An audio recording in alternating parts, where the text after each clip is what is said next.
I've been speaking to quite a few people in the last few days about the importance of putting plans together for 2020, and it's really interesting that the main response I get is, oh, I think I'll do it in January, maybe February, because I've got the family for Christmas and I want to have a little break, and probably February.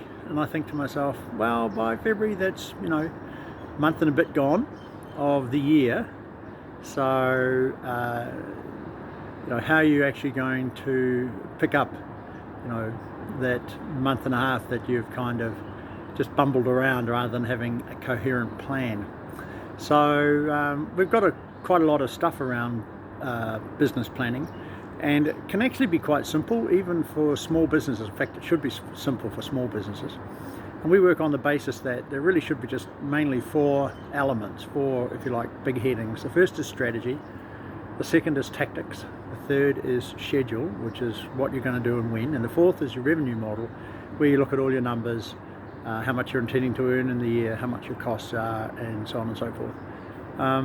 So if you're interested in finding out a bit more about it, then we've actually got a free business plan on our website, and I'm actually going to be running some free hour-long sessions in January, because nobody will come in December, in January, so that I can work people through it, and it's entirely free.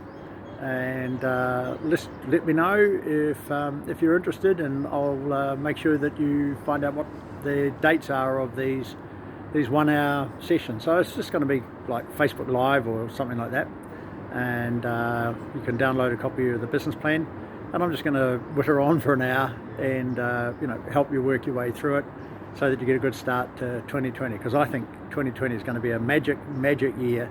And the better prepared you are in terms of the business plan that you've got in place, the better and the more likely you are to have a fabulous year. And I've just noticed that I've got a little purple flower above my, isn't that cute? See the little purple flower up there above my head? Looks like I'm wearing a wreath of flowers, which is bizarre beyond belief. So I'm going to stop now. Catch you later.